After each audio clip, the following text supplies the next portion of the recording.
Jadi pick up yang komponen inti itu yang isinya sebenarnya magnet dikasih gulungan, membuat terjadinya namanya magnetic interaction.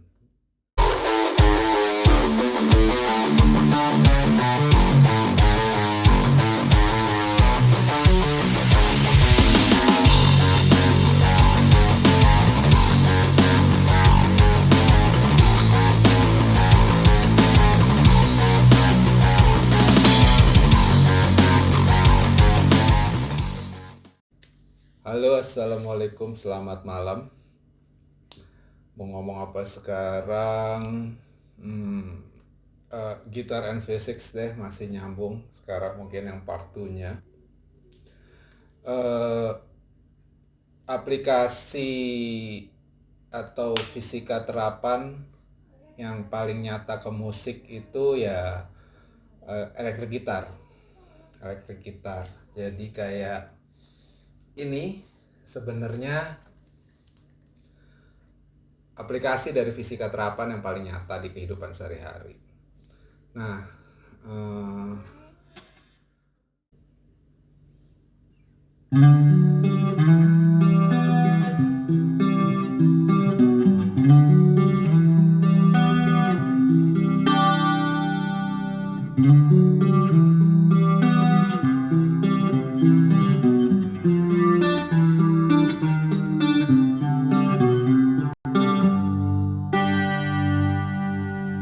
sebelum gue ngejelasin lebih lanjut electrical components yang ada di gitar, eh, mendingan kita coba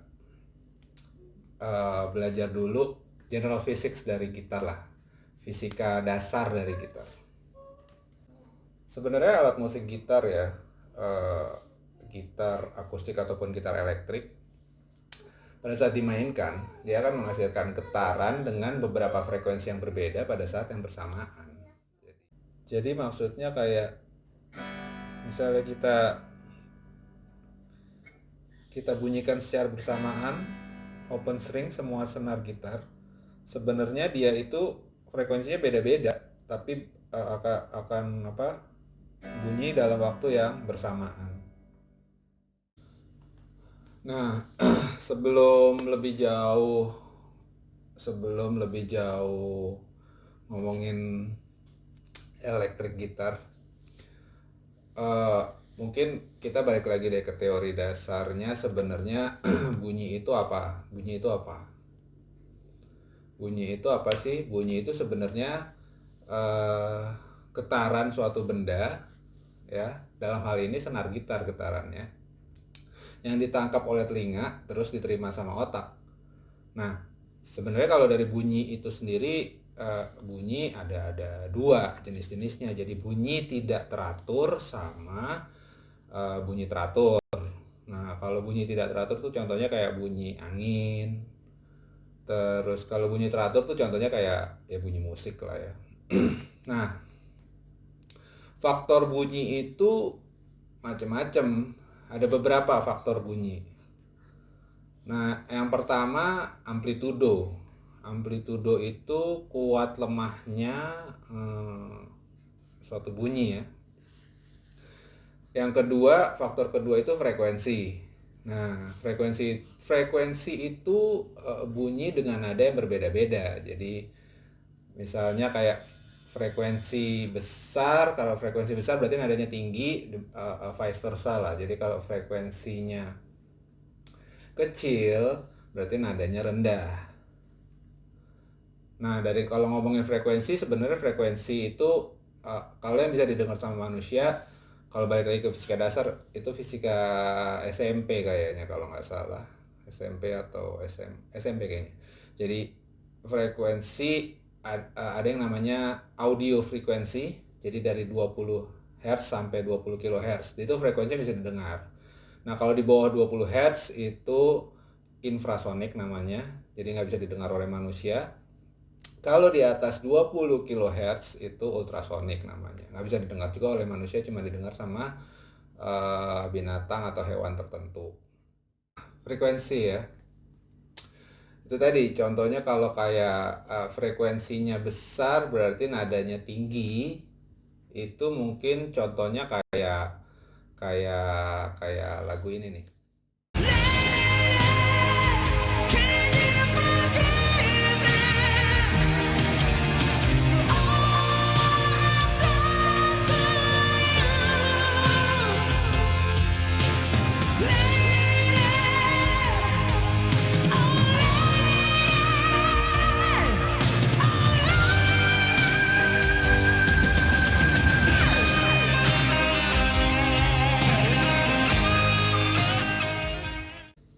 Asik ya.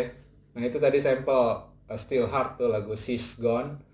Itulah contoh kayak frekuensi tinggi. Makin tinggi misalnya berapa oktav, kan lama-lama kita yang dengar kupingnya sakit ya, kayak pengeng gitu kan.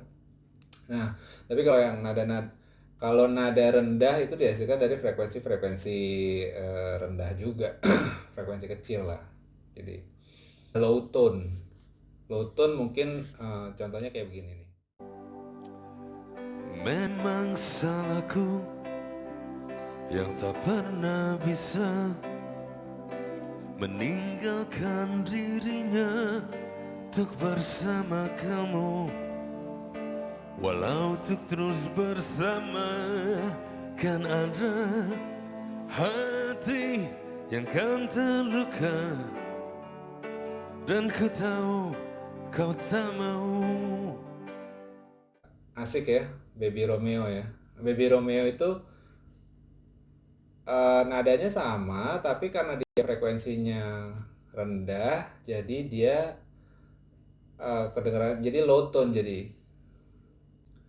Nah kalau di video gue sebelumnya yang Gitar NV6 Part 1 itu kan gue ngejelasin standing waves, kaitannya sama natural harmonics di gitar. Di sini coba kita belajar sesuatu yang berbeda. Kita lihat formula di gitar itu kalau di fisika tuh ada apa aja sih? Oke, formula gitar itu rumusnya tuh kayak gini. Jadi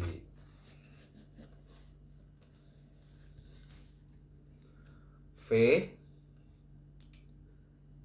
mantul ya, sama dengan akar dari T per mu.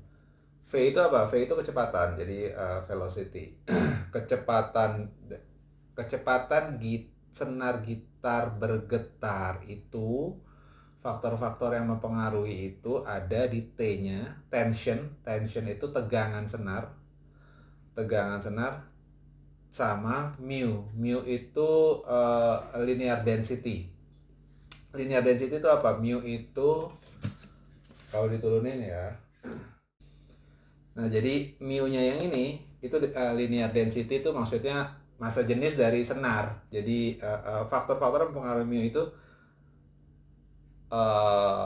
masanya senar, jadi beratnya seberapa berat, bahannya dari apaan, terus sama panjangnya. Jadi kadang-kadang kalau kita masuk senar gitar, pada saat kita tension tuh tegangannya pada saat kita nyetem, kita puter, tapi kan kadang-kadang kita potong tuh senarnya. Nah itu mempengaruhi juga. Jadi dipotong atau nggak dipotong senarnya, gulungannya. Nah itulah yang dimaksud di sini nih, di mu-nya ini, tension sini. Nah baru nanti, nah faktor-faktor ini yang mempengaruhi kecepatan dari getaran senar gitar tersebut. Inilah kira-kira gitar formula atau rumus fisika yang ada di gitar. Sebenarnya paling gampang tahu linear density itu sangat bagus diilustrasikan kalau di bass gitar. Tapi gue gak punya bass gitar, mungkin sampel ini aja. Jadi, nah kalau bass gitar itu kan ilustrasinya paling pas tuh buat belajar linear density. Jadi karena bass itu lower wave speed, jadi lower frequency juga, dan senarnya lebih tebal, L-nya lebih panjang. Makanya kan kalau bass kan biasanya lebih panjang dari gitar kan. Nah itulah kalau mau tahu. Biasanya mungkin kayak segini misalnya E-nya, tapi kalau di bass kan dapatnya dong lebih rendah lagi, jadi mungkin kayak satu oktav lebih.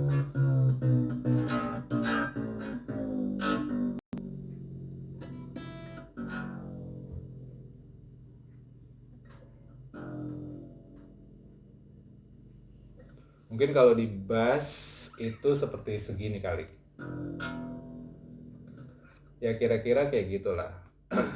Kalau di formula gitar tadi kan ada V, velocity, kecepatan senar sama dengan akar dari T per mu. Mu itu kan aplikasi paling jelas di senar bass. Yang mana linear density, massa jenisnya besar, jadi kelihatan dia menghasilkan standing wave-nya lebih gede, jadi lower frequency. Nah, kalau T, kalau gue mau ngejelasin kayak T-nya tadi, tension sederhananya kayak gini aja.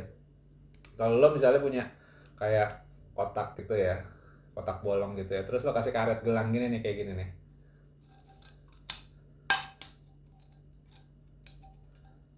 Nah, sebenarnya kan sama aja kayak gitar ya. Nah, tension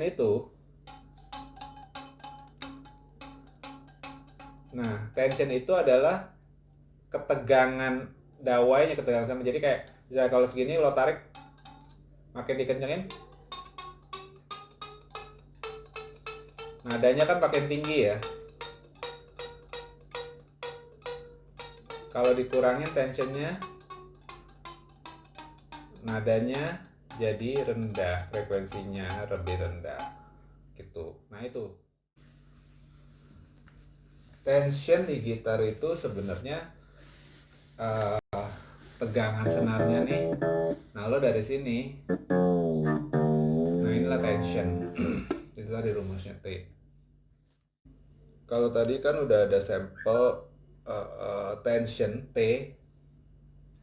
Jadi tegangan senar itu di gitar akustik sama tadi di kotak yang pakai karet gelang. Kalau di gitar elektrik tension selain di dryer di putaran senar lah bahasa sederhananya, bisa juga di handle di sini, di whammy, di tremolo sini. Jadi kayak misalnya kalau misalnya nge-strum di satu kunci terus pakai ini, kalau diturunin itu tensionnya dikurangin atau dinaikin. Nah ini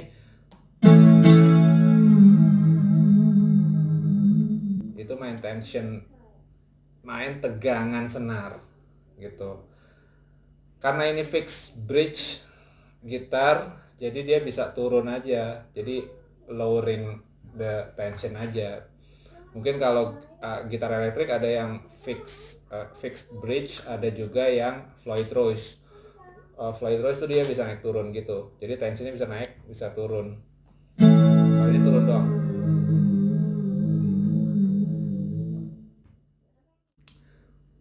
Nah kalau diturunin lagi yang dari sini, T-nya itu tensionnya itu, tension itu equal to 2F per sin theta. 2F itu apa? F itu adalah gaya, 2 kali gaya dibagi sudut yang terbentuk pada saat dawai itu ditarik. Jadi contoh kayak, ini kalau gue gambarin kayak gini ya. Anggap ini yang garis putus-putus di bawah, posisi senar masih lurus. Ini yang ngelengkung kayak segitiga, ini posisi senar pada saat ditarik gitu loh, pada saat di pick. Nah pada saat dia senarnya naik ke atas, itu kan, nah inilah tensionnya itu tadi. Nah cara ngitung tensionnya bisa didapat dari sini, 2F sin theta. Jadi tension itu kan sebenarnya di sini nih pada saat ketarik ke atas itu. Sekarang sebenarnya apa sih yang paling membedakan antara elektrik gitar sama akustik gitar?